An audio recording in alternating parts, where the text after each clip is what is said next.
So I see that competition amongst partners, and over the years, working with associates, senior associates as they pass into partnership, you see that it's a competition starts in the up or out model for the associates. Yeah, so 100 associates start and only 10 will be offered a job in the organisation, and they're competitive from the beginning. And then when they become partners, we expect them to sit back and start sharing. I like the word you use, generous, and that generosity. And we see that generosity amongst the highest performers, but sometimes those that are a little bit more nervous about some of the financial aspects will be less generous. So if they're competing with each other,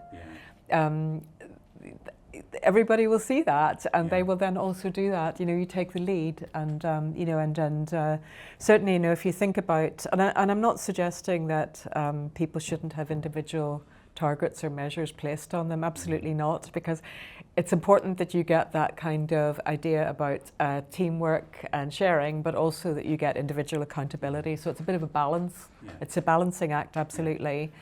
But you will find that that associates they'll be sort of, in some partnerships, they will be competing to get their chargeable hours up. Yeah. It's utilisation. They want to be highly utilised. They're always told you have to be utilised. You have to be utilised. They'll have a number in their mind, 5 hours a day, whatever it might be. And in many firms, there's still that sort of system of patronage. Where you get the partner that likes you, and it's sort of like, I'll do. And that's sort of that's the one that they always give the work to. Yeah. And the ones that maybe are struggling a little bit or aren't quite as popular end up finding it harder. So there's this sort of encourages. Competition at that level as well. I can see the need to look at culture. I can see why it's important. And then as part of the work, presumably you just have to check back and say, let's just see whether the current incentives, I'm minded more to use the word incentives now than remuneration, just to make sure the incentives are helping us develop the behaviours that we want. But in many organisations, you might go through the process with you to decide and define what the positive behaviours are, which could be wasting your time if the incentives are pulling people in a very different direction. Yes, absolutely. So if you think about, when I talked about how culture is sort of structured, and we talked about the artefacts of the culture, so the incentives are one of the artifacts, it's one of the levers that you can pull, but it's not the only thing that you can do. Okay, so it is important that incentives are aligned with the sorts of behaviours that you want to create. So, and those would be financial incentives for sure, but there would also be other things. It's just more general, not just reward, but also recognition systems that they drive the right behaviour. Yeah. So to give you an example of sort of recognition systems, way back in my early career, I worked for one of the big 4 firms, in consulting department for one of the big 4 firms, and we had this thing that was a recognition system, win of the week. Right. So at the end of every week, the partner or the team that had won the biggest new client mandate would get like a bottle of champagne, there'd be an announcement on email, and everybody would be patting them on the back, win of the week, right?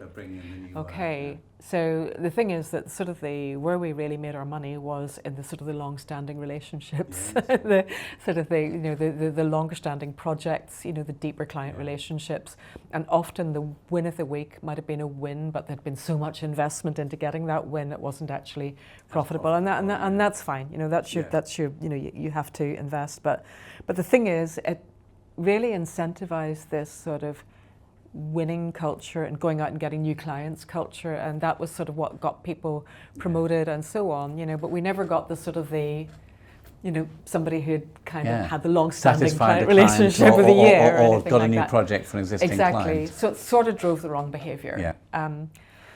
But and then also to go, and maybe it's worth going back to sort of, I'd started talking about how do you do culture change, and it sort of said the first step is to understand your existing culture. The next step is to define your desired culture. So you've understood your existing culture. When you're defining the desired culture, you're defining your core values that you want to embed in your culture, okay? And you are talking about, I always kind of try and do a kind of core values definition. You have this sort of headline statement, but then you also are really clear about what each of these values means and doesn't mean. And then I go one step further and I say, and what do they mean in terms of behaviour? So if I'm living up to this value, what does that mean I do and don't do on a day-to-day basis, Yes, yeah. that you define that for people in the firm. Because first of all, you can't see inside somebody's head to see if they believe in the values, but you can see what they do. Yeah. So you can see the behaviours. Because behaviours are really, really observable, you can use that as your drive for change. So you can look at so once you've defined the culture you want to get to, you can kind of look at your current culture, which we did at step 1. You can look at where the biggest gaps are, and you can try and address those gaps. Now, there's another slightly tricky thing as well, and that is that when you're defining your desired culture, the things that you have to get right are you have to get right that the values that you define in your desired culture, they have to be genuinely shared. They have to be authentic. In other words, they have to reflect what you truly believe in, not what you would like to believe in or would like to force people to believe in, what you really believe in. Okay, and then sort of the next step is you have to embed them in the culture, which is the next step. Okay, but so if they're shared, you really want to get some consultation around the firm going to try and discover the values and define those values to make sure they're authentic. If you're defining the values that you want to move towards, first of all, you want to remember what you said about your current culture, and you want to pick out the things that are strong in your current culture that are positive, okay? And you want to make sure that they're reflected there. So you can say, well, we already believe in this, right? But inevitably there will be some stretch. There'll be some things that you want to change.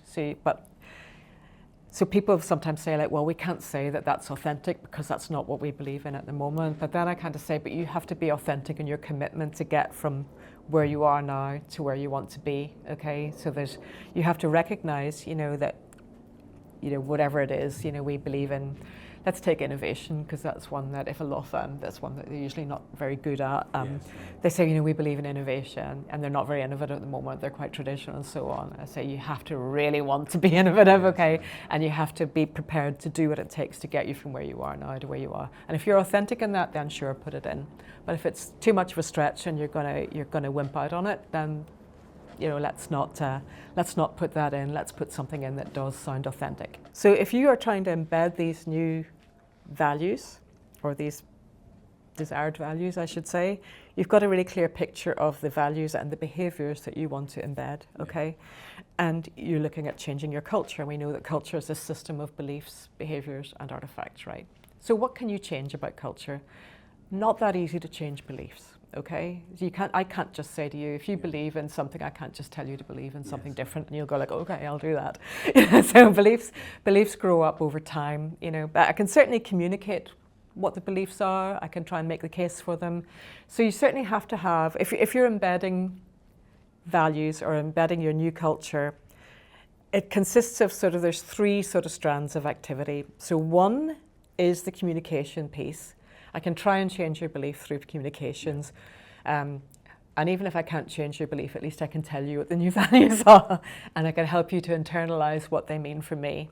So there's a lot of communication, a huge communication piece that you have to invest.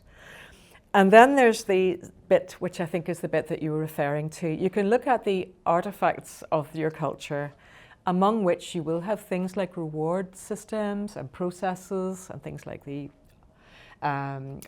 recognition systems, and so, although that's not all the artifacts, you can look at those and you can say which of those are working towards or helpful to these values and which aren't, okay?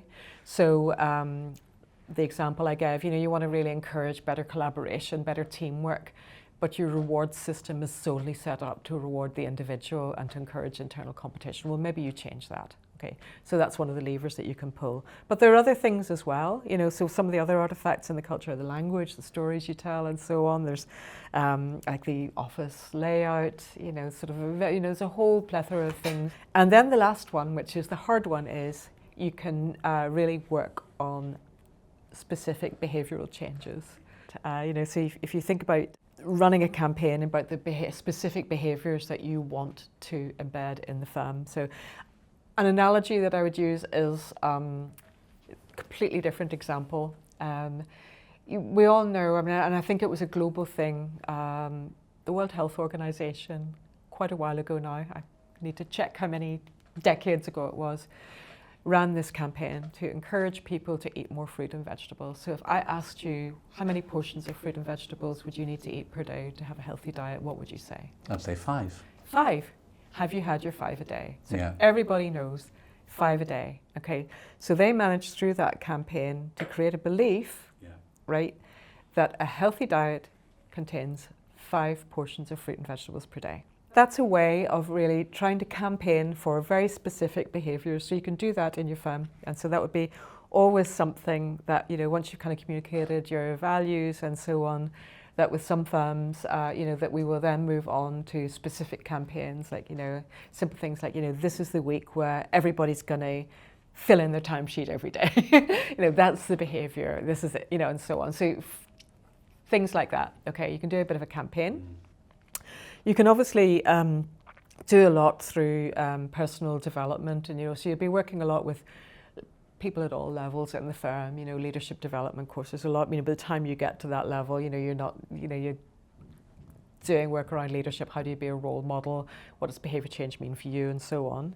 You can do that through also getting good feedback systems in place, you know, getting a 360-degree feedback. So the feedback process and how it's used, but good feedback behaviour and feedback skills. So that's another thing that you can do. You can do sort of viral change methods, you know, where you try and identify kind of a small group of people in the organisation, partners probably in a law firm, who are really, really influential.